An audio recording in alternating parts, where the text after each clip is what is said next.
What makes a film a cult classic? Is it the quotable lines, the mind-bending plot twist, or the way it burrows into your psyche and stays there for years? Today, we are rediving deep into a movie that has all three and then some.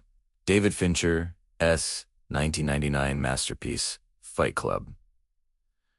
So, what is Fight Club really about? On the surface, it's about an insomniac office worker, our unnamed narrator, who's completely disenchanted with his cookie-cutter, consumer-driven life. He's a hollow man in a world of IKEA catalogs and single-serving friendships. His life is a flat line of monotony until he meets two people who will shatter his reality: Marla Singer and the enigmatic soap salesman, Tyler Durden. Marla is the chaotic force of nature who mirrors the narrator's own emptiness. She crashes his support groups, his only source of emotional release, forcing him to confront his own phoniness. She's the wrench in his carefully managed system of fake suffering. And then there's Tyler.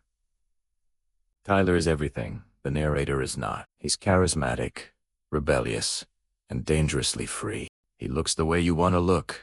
He acts the way you want to act. Tyler is the ultimate anti-consumer, a primal force who rejects societal norms with a smirk and a bar of soap made from a very unique ingredient. Their first encounter isn't a friendly handshake.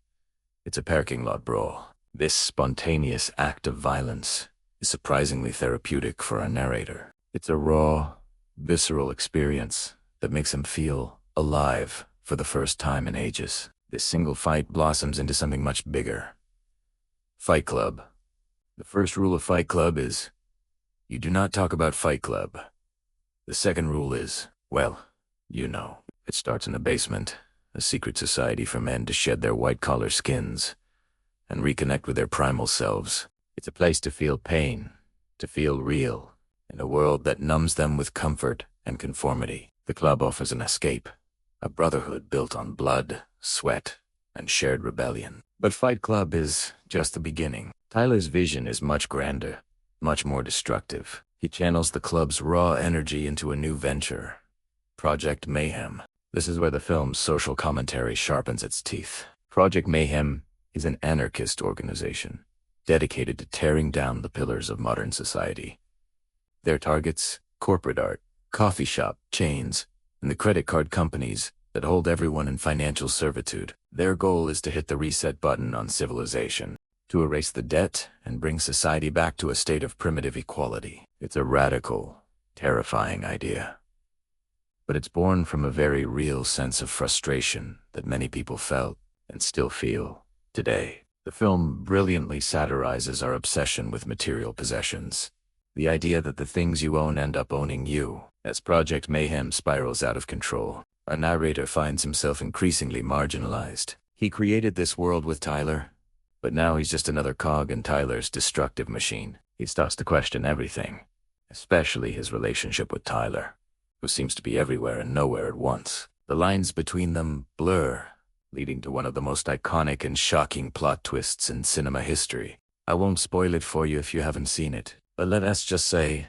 the true nature of Tyler Durden forces our narrator and the audience to reevaluate everything we VA just witnessed. The final act is a frantic race against time as the narrator tries to undo the chaos he helped create, culminating in a breathtaking, explosive finale set to the perfect soundtrack of the Pixies' Where's My Mind? So, why has Fight Club endured? Why do we still talk about it over 2 decades later? Because it's more than just a movie about fighting. It's a razor-sharp critique of consumer culture, a deep dive into modern masculinity, and a psychological thriller that messes with your head in the best way possible. It asks uncomfortable questions. Are we defined by our jobs and our possessions? How much of our identity is just a performance? And what would happen if we decided to just let go?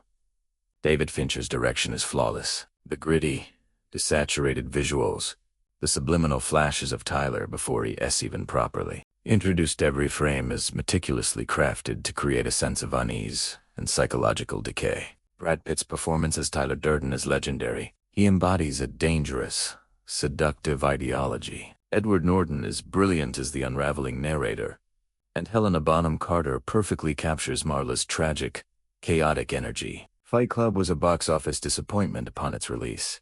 Critics were divided, with many finding it irresponsible and overly cynical. But it found its true audience on DVD, where it became a word-of-mouth phenomena. It tapped into a vein of cultural anxiety and became an anthem for a generation feeling lost in the corporate machine. The film's legacy is complex. It's been misinterpreted by some, but its core message remains powerful. It's a call to examine your life, to question the systems you live in, and to find your own form of liberation, hopefully.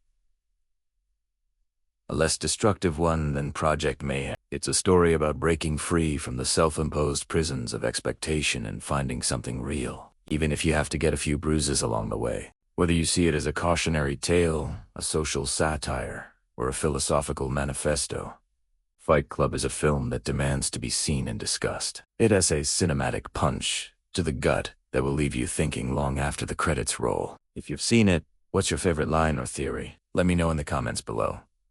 And if you haven't, well, you know what to do. Thanks for watching. If you enjoyed this deep dive, don't forget to like, subscribe, and hit that notification bell for more content. See you in the next one.